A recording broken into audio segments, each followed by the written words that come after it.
Bonjour à tous les esprits curieux. La maladie d'Alzheimer est bien plus qu'une simple perte de mémoire. C'est un trouble cérébral progressif et complexe qui efface peu à peu souvenirs, repères et identités. Elle touche des millions de personnes dans le monde, bouleversant non seulement la vie des patients, mais aussi celle de leurs proches et de la société tout entière. Imaginez votre cerveau comme une immense bibliothèque où chaque souvenir, chaque compétence, chaque émotion est soigneusement rangée sur une étagère. Avec l'Alzheimer, ces étagères s'effondrent lentement, les livres disparaissent ou deviennent illisibles. Les souvenirs d'enfance, les visages familiers, les gestes du quotidien s'effacent, laissant derrière eux des fragments épars et une profonde confusion. C'est en 1906 que le docteur Alois Alzheimer, neurologue allemand, a décrit pour la première fois cette maladie en étudiant le cerveau d'une patiente présentant une perte de mémoire sévère et des troubles du comportement. Il a découvert des plaques amyloïdes et des enchevêtrements de protéines tau, des anomalies qui perturbent la communication entre les neurones et provoquent leur mort progressive. Ces découvertes ont ouvert la voie à plus d'un siècle de recherche, mais de nombreux mystères subsistent encore. Aujourd'hui, la maladie d'Alzheimer est la cause la plus fréquente de démence chez les personnes âgées. Elle se manifeste par des troubles de la mémoire, du langage, de la reconnaissance, mais aussi par des changements de personnalité et de comportement. Les familles sont souvent démunies face à la progression inexorable de la maladie, cherchant à préserver la dignité et l'essence de leurs proches. Malgré des décennies de recherche, les causes exactes de l'Alzheimer restent en partie inconnues. Des facteurs génétiques, environnementaux et liés au mode de vie semblent jouer un rôle. Les scientifiques du monde entier unissent leurs efforts pour percer ces secrets, développer des traitements et, un jour, espérer la prévenir. Rejoignez-nous dans ce voyage immersif alors que nous explorons en profondeur les mystères de la maladie d'Alzheimer, ses impacts, ses enjeux et les espoirs qu'elle suscite. Avant d'entrer dans le vif du sujet, si cette vidéo vous intéresse, pensez à liker la vidéo et à laisser un commentaire pour soutenir la chaîne. Même un simple « savoir » en commentaire fait toute la différence et montre votre soutien. Merci à vous. Et poursuivons ensemble cette exploration. Pour comprendre la maladie d'Alzheimer, il faut explorer la complexité du cerveau humain, composé de près de 86 milliards de neurones interconnectés par des trillions de synapses. Ces connexions permettent la transmission rapide de l'information, essentielle à la mémoire, à la pensée et à l'identité. Dans la maladie d'Alzheimer, ce réseau sophistiqué se désagrège progressivement. Les neurones commencent à mourir, en particulier dans l'hippocampe, la région clé pour la mémoire. Cette perte neuronale entraîne un rétrécissement visible du cerveau, appelé atrophie cérébrale. Deux processus biologiques majeurs caractérisent Alzheimer: l'accumulation de plaques amyloïdes, des dépôts de protéines bêta-amyloïdes entre les neurones et la formation d'enchevêtrements de protéines tau à l'intérieur des cellules. Les plaques amyloïdes perturbent la communication neuronale, tandis que les filaments de tau anormaux bloquent le transport des nutriments, menant à la mort cellulaire. Les premiers dommages touchent l'hippocampe et le cortex entorhinal, provoquant des troubles de la mémoire. À mesure que la maladie progresse, les lésions s'étendent aux zones responsables du langage, du raisonnement et du comportement. Le résultat est une atrophie cérébrale marquée et un déclin progressif des fonctions cognitives qui s'aggrave au fil des années. Les patients perdent peu à peu leur autonomie et leur capacité à interagir avec leur environnement. Aujourd'hui, grâce à l'imagerie avancée et à l'identification de nouveaux biomarqueurs, les scientifiques peuvent suivre l'évolution de la maladie bien avant l'apparition des symptômes. Des recherches récentes explorent aussi le rôle de l'inflammation, du microbiote intestinal et de la génétique dans la progression d'Alzheimer. En cartographiant ces processus, les chercheurs espèrent développer des traitements capables de ralentir, voire de stopper la maladie. Les premiers symptômes de la maladie d'Alzheimer sont souvent subtils et passent parfois inaperçus. Il s'agit notamment de la perte d'objets du quotidien, comme les clés ou le portefeuille, de l'oubli de mots simples lors d'une conversation, ou encore de difficultés à organiser des tâches familières, comme préparer un repas ou suivre une liste de courses. Progressivement, la maladie s'aggrave. La désorientation dans des lieux connus devient fréquente. La confusion s'installe et la mémoire à court terme se détériore nettement. Par exemple, un patient peut oublier le chemin pour rentrer chez lui ou ne plus reconnaître des membres de sa famille. Les activités quotidiennes deviennent alors de véritables défis. S'habiller, se laver ou même manger nécessite l'aide d'un proche ou d'un aidant professionnel. D'autres symptômes apparaissent, des changements de personnalité, de l'agitation, de l'anxiété, voire des hallucinations. Ces troubles du comportement sont souvent très éprouvants pour les familles et les aidants. Par exemple, une patiente peut devenir méfiante envers ses proches ou croire que des objets lui sont volés. Le diagnostic de la maladie d'Alzheimer est complexe et repose sur une évaluation approfondie. Le médecin commence par recueillir les antécédents médicaux du patient et de sa famille, en s'intéressant à l'apparition et à l'évolution des troubles. Des tests cognitifs sont ensuite réalisés pour évaluer la mémoire, l'attention, le langage et les capacités de raisonnement. Par exemple, le test de l'horloge, où le patient doit dessiner une horloge indiquant une heure précise, permet de détecter des troubles spécifiques. L'imagerie cérébrale, comme l'IRM ou le scanner, permet d'exclure d'autres causes de démence, telles qu'une tumeur ou un accident vasculaire cérébral.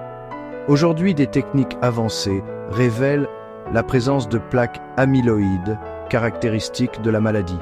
Les enchevêtrements de protéines tau, visibles grâce à des examens comme le PET scan, confirment le diagnostic chez des patients vivants, ce qui était impossible il y a encore quelques années. Il n'existe pas de remède à ce jour, mais plusieurs traitements permettent de ralentir la progression des symptômes et d'améliorer la qualité de vie. Les médecins adaptent les traitements à chaque cas, en tenant compte des besoins et des réactions du patient.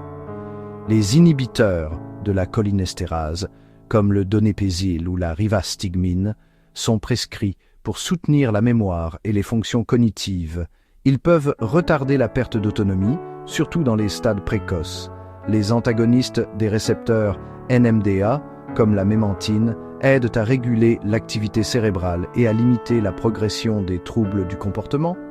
De nouvelles thérapies, notamment les anticorps monoclonaux, ciblent directement les plaques amyloïdes.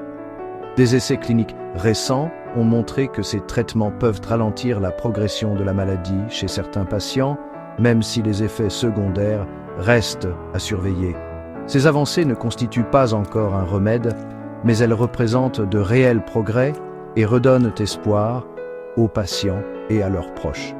Par exemple, Madame Dupuis, 72 ans, a vu ses troubles stabilisés grâce à une nouvelle thérapie lui permettant de rester autonome plus longtemps. La détection et l'intervention précoce sont essentielles pour optimiser les chances de ralentir la maladie. Un diagnostic posé tôt permet de mettre en place un accompagnement adapté et d'anticiper les besoins futurs. Le chemin reste difficile, mais la recherche progresse chaque jour, ouvrant la voie à de nouvelles solutions pour les patients et leurs familles.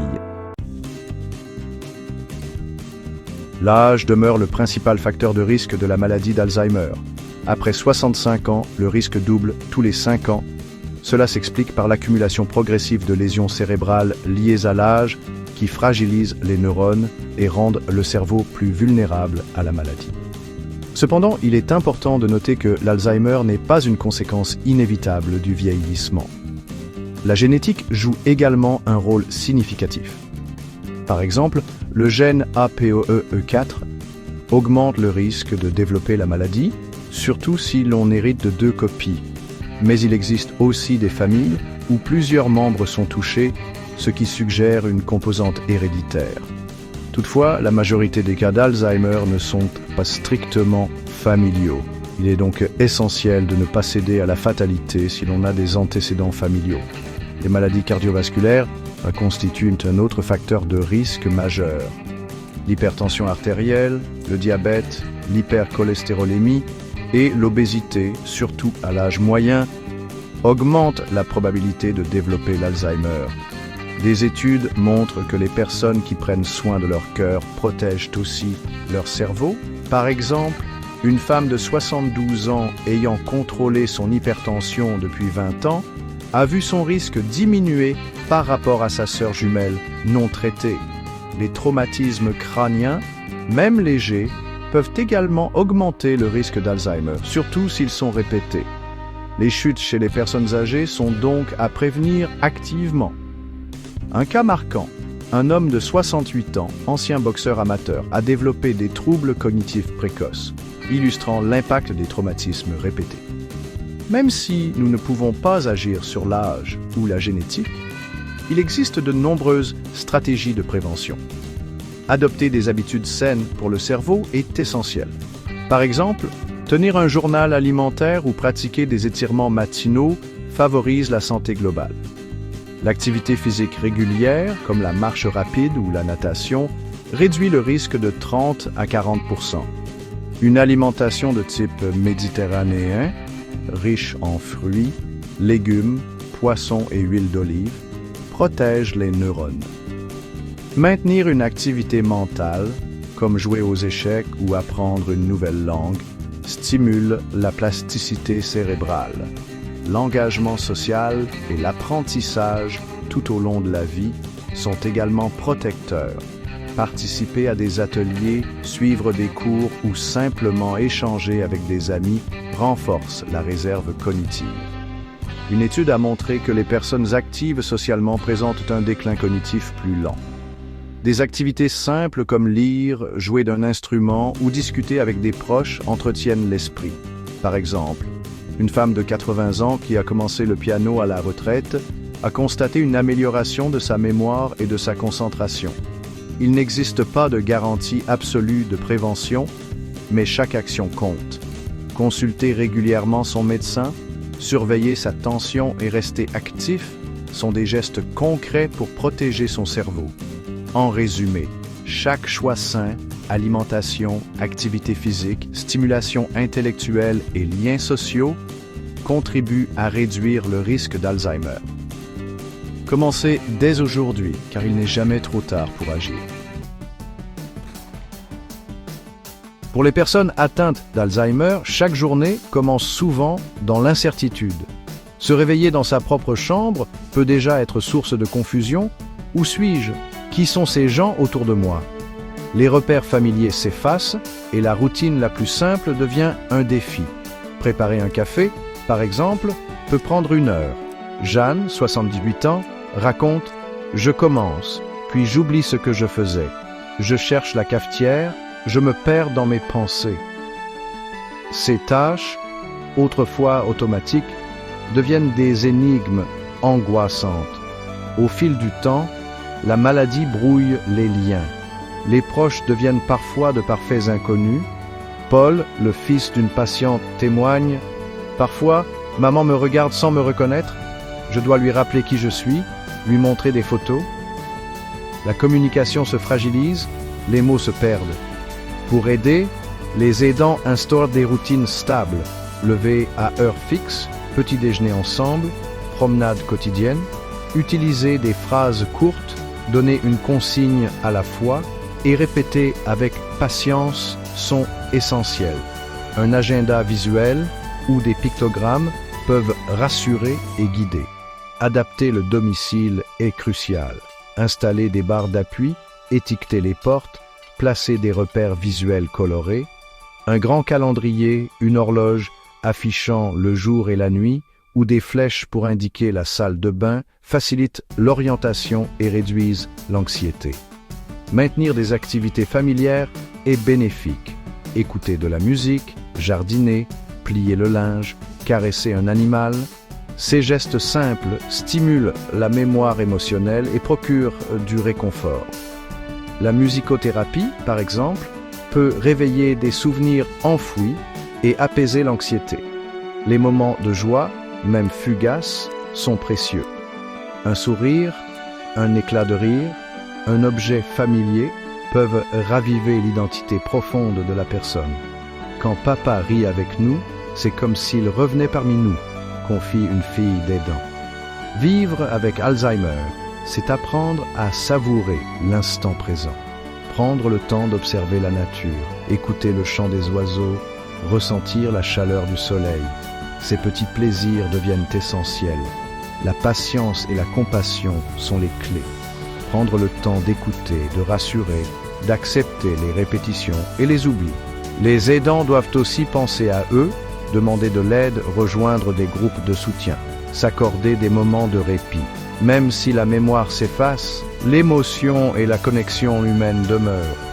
Chaque geste d'amour, chaque regard, chaque étreinte rappelle la dignité et la valeur de la personne vivant avec Alzheimer.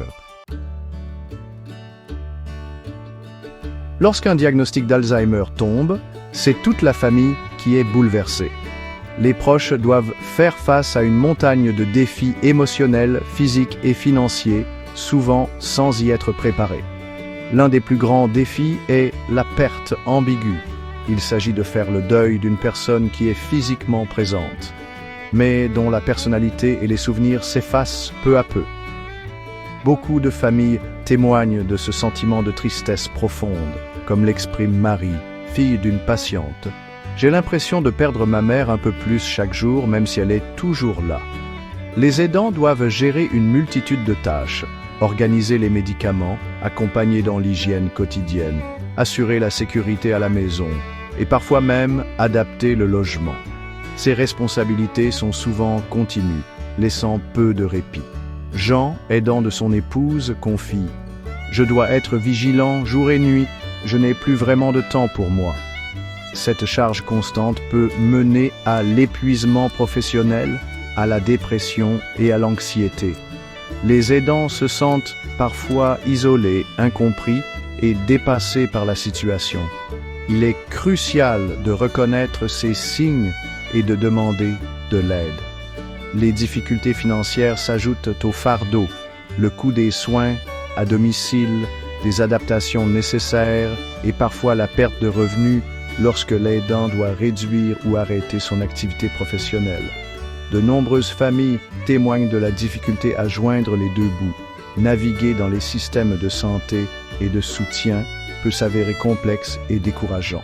Les démarches administratives, la recherche d'aide financière ou de structures adaptées demandent du temps et de l'énergie.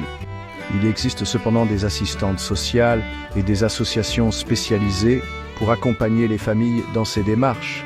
La planification juridique et financière devient rapidement indispensable. Mettre en place une procuration, anticiper la gestion des biens et préparer les directives anticipées permettent d'éviter des situations de blocage. Les notaires et conseillers juridiques peuvent guider les familles dans ces choix difficiles. Les groupes de soutien offrent un espace d'écoute et de partage essentiel. Participer à des groupes de parole, à des ateliers ou à des séances de thérapie permet de rompre l'isolement, d'échanger des conseils pratiques et de trouver du réconfort auprès de personnes vivant la même réalité. Les structures de répit, comme l'accueil temporaire, permettent aussi aux aidants de souffler quelques jours. Il existe de nombreuses ressources communautaires, associations d'aidants, centres d'information, plateformes téléphoniques et dispositifs d'accompagnement à domicile. Se tourner vers ces structures, c'est accepter de ne pas tout porter seul et de bénéficier d'un accompagnement adapté. Enfin, soutenir les aidants est aussi crucial que d'accompagner les personnes atteintes d'Alzheimer. Prendre soin de soi, demander de l'aide et s'informer sur les stratégies d'accompagnement sont des étapes essentielles pour traverser cette épreuve. Ensemble, il est possible de mieux vivre avec la maladie. La maladie d'Alzheimer représente aujourd'hui une crise de santé publique majeure et croissante, exerçant une pression considérable sur les systèmes de santé, les familles et les économies à l'échelle mondiale. Selon l'Organisation mondiale de la santé, plus de 55 millions de personnes vivent actuellement avec une démence, dont la majorité souffre d'Alzheimer. Chaque année, près de 10 millions de nouveaux cas sont diagnostiqués et ce chiffre devrait tripler d'ici 2050 en raison du vieillissement de la population mondiale. À mesure que la proportion de personnes âgées augmente, la demande de soins spécialisés explose. Par exemple, en France, on estime que le nombre de personnes atteintes d'Alzheimer passera de 1,2 million aujourd'hui à plus de 2 millions d'ici 2050. Cette croissance exponentielle met en péril la capacité des établissements de santé et des maisons de retraite à répondre aux besoins croissants. L'impact économique est colossal.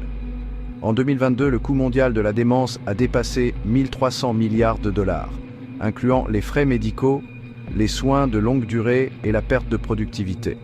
Aux États-Unis, le coût annuel moyen pour une famille peut dépasser 50 000 dollars sans compter les pertes de revenus dues à l'arrêt de travail des aidants. Ces dépenses plongent de nombreuses familles dans la précarité financière. Sur le plan émotionnel, la maladie bouleverse la vie des proches. Les aidants familiaux, souvent des enfants ou des conjoints, fournissent chaque année des milliards d'heures de soins non rémunérés. Rien qu'en France, cela représente plus de 11 milliards d'euros de valeur de travail invisible. L'épuisement, la dépression et l'isolement social sont fréquents chez ces aidants, qui sacrifient souvent leur propre santé et vie professionnelle. Au-delà des chiffres, Alzheimer remet en question nos valeurs fondamentales. Comment garantir la dignité, l'inclusion et le respect des personnes touchées? Les familles sont confrontées à des choix déchirants entre maintien à domicile et placement en institution, souvent faute de solutions adaptées. Pour répondre à ce défi, des initiatives émergent. Développement de communautés adaptées à la démence, campagnes d'éducation publique et programmes de formation pour réduire la stigmatisation. Par exemple, certaines villes françaises ont mis en place des parcours urbains adaptés et des formations pour les commerçants afin de mieux accueillir les personnes désorientées. Mais ces efforts restent insuffisants sans un engagement politique fort. Il est urgent d'augmenter les financements pour la recherche, alors qu'il n'existe toujours pas de traitement curatif, et d'améliorer l'accès aux soins de longue durée.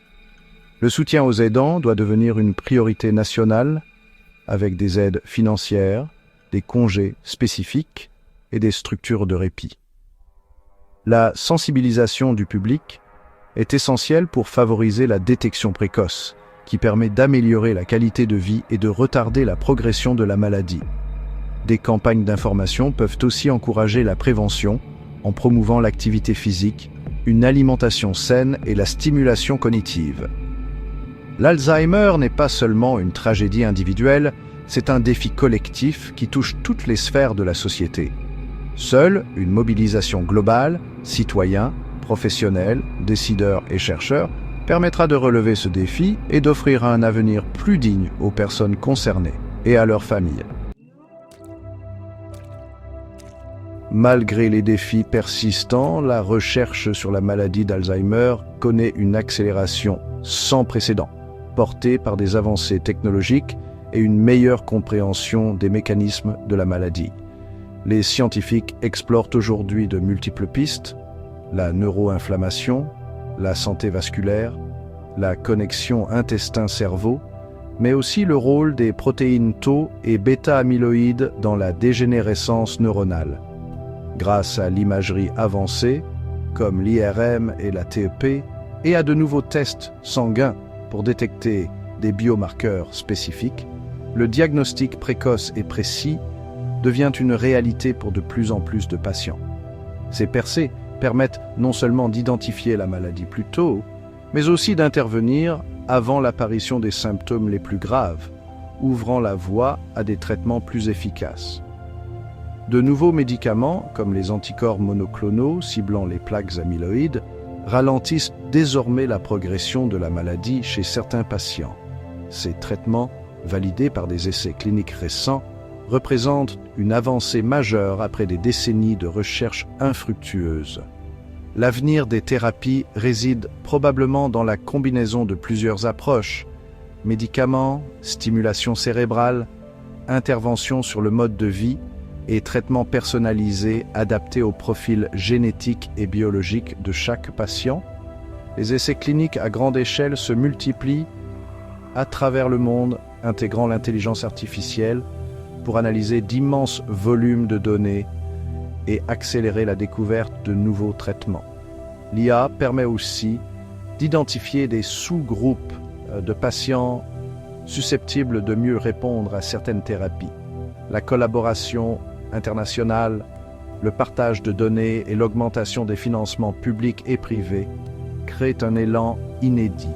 Des consortiums mondiaux unissent leurs forces pour accélérer la recherche et harmoniser les protocoles d'essai. La lutte contre Alzheimer est loin d'être terminée, mais l'espoir grandit à mesure que la science progresse. Les chercheurs travaillent sans relâche pour transformer chaque découverte en solutions concrètes pour les patients et leurs familles. Pour des millions de familles, ces avancées offrent un espoir tangible, non seulement pour ralentir la maladie, mais aussi pour prévenir son apparition et, un jour, parvenir à un véritable remède. L'avenir de la recherche sur l'Alzheimer n'a jamais été aussi prometteur. Grâce à l'innovation, à la collaboration et à la détermination, l'espoir d'un monde sans Alzheimer devient peu à peu une perspective réaliste. Merci d'avoir regardé. Si tu veux faire partie de la prochaine exploration, pense à t'abonner et à activer la cloche de notification. Et comme toujours, continue à apprendre,